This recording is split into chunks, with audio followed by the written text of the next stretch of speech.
లేరు. సో అది ఎన్నికల రిజల్ట్లో కొంత కనిపించింది, ఇప్పుడు డిప్యూటీ సీఎం మాటల్లో కూడా కొంత కనిపిస్తోంది.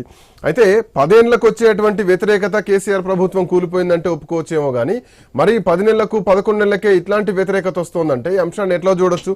సో దీంట్లో ప్రతి అంశం కూడా ప్రతిపక్షాలకు ఆయుధంగా మారుతోంది. ప్రభుత్వం మళ్ళీ రెండోసారి సరి చేసుకోవాల్సి వస్తుంది ఈ రోజు వరకు కూడా. ఇప్పుడు ఒకటే శ్రీకాంత్ గారు, మనం చాలా కాలం నుంచి చెప్తున్నాం ఈ ప్రభుత్వం అనేటువంటిది, గత ప్రభుత్వం అనేటువంటిది ప్రజాస్వామ్య వ్యతిరేక ప్రభుత్వం అని, అవినీతి ప్రభుత్వం అని, కుటుంబ ప్రభుత్వం అని చెప్పినటువంటి ప్రచారం ఒక 10 సంవత్సరాలు 9.5 సంవత్సరాల తర్వాత కాంగ్రెస్ ను ఎన్నుకున్నటువంటి ఒక సందర్భం, ఒక అనివార్యమైనటువంటి పరిస్థితి.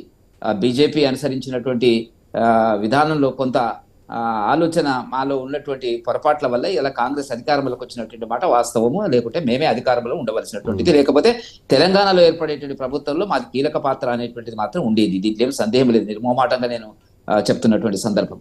అయితే కేసీఆర్ అనుసరించినటువంటి ఏ విధానాలు ఉన్నాయో, ప్రజా వ్యతిరేక విధానాలనండి, పోలీసులు ఉపయోగించడం కానివ్వండి, థర్డ్ డిగ్రీ ఉపయోగించడం కానివ్వండి, రైతులకు బేడీలు వేయడం కానివ్వండి, ప్రజాస్వామ్య హక్కులను హరించేటువంటి పద్ధతిలోపు కానీ ఇలా ప్రజాప్రభుత్వం అని చెప్పుకుంటున్నటువంటి కేసీఆర్ భవనానికి మాత్రము ఏదైతే ఉన్నదో దానికి కంచె తీసేసినారు తప్ప అది ఎక్కడో ఓపెన్ చేసినాము అని చెప్పుకోవడానికి పనికొచ్చేటువంటి తప్ప ఇవాళ వాళ్ళు అనుసరిస్తున్నటువంటి కాంగ్రెస్ అనుసరిస్తున్నటువంటి విధానం అనేటువంటిది ప్రజా వ్యతిరేకము. ఎందుకంటే ఒక గిరిజన రైతుకు బేడీలేసి హాస్పిటల్కు గుండె నొప్పితో ఉన్నప్పుడు తీసుకొచ్చేటువంటి సంస్కృతి గురించి ముఖ్యమంత్రికి తెలియదు అనండి.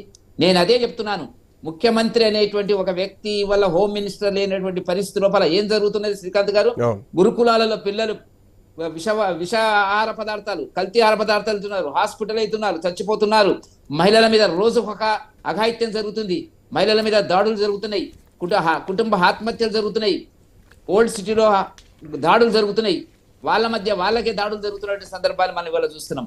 దీనికి రివ్యూ చేయడానికి ముఖ్యమంత్రి గారికి టైం లేదు, బహుశా రాజస్థాన్ ఢిల్లీ తిరగడానికి. సరే తిరగని మనకు అభ్యంతరం లేదు, కానీ ఇక్కడ లా అండ్ ఆర్డర్కు సంబంధించి, శాంతి భద్రతలకు సంబంధించి సంవత్సరం నుంచి చూస్తే ముఖ్యమంత్రి చూడాలా, ఆయన ఏం చూస్తున్నాడో ఏందో చిట్చాటు రాజకీయాలకే సరిపోయింది తప్ప ముఖ్యమంత్రి నేను అడుగుతున్నాను వాళ్ళ భారతీయ జనతా పార్టీ అడుగుతున్నటువంటి, నేను తీవ్రంగా ఖండించడం ఇలా లగచర్లలో జరిగినటువంటి వీర్య నాయక్ మీద జరిగినటువంటి, హిరియ నాయక్ మీద జరిగినటువంటి నా దాడి ఏదైతే ఉందో, దాడి అంటే రాజ్యాంగబద్ధమైనటువంటి హక్కుల మీద దాడి అనేటువంటిది అర్థము మేము తీవ్రంగా ఖండిస్తూ ఒక ప్రెస్ నోట్ కూడా మేము ఈ రోజు జారీ చేయడం జరిగినటువంటిది.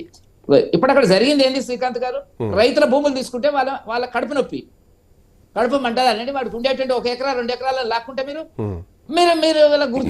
గుర్తించి ఏం చేసినారు? మేము అక్కడ ఆ ఫ్యాక్టరీ పెట్టాం, ఇంకో ఫ్యాక్టరీ పెడతామన్నారు అన్నప్పుడు ఆ కేసులను విడ్రాయాలండి.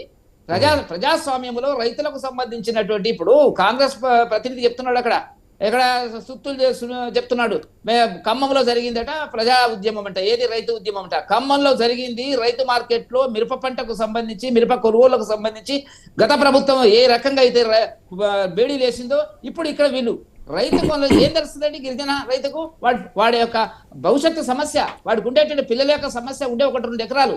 మీరు దాన్ని ఆలోచించవలసిన మానవ కోణంలో ఆలోచించాలి కదా.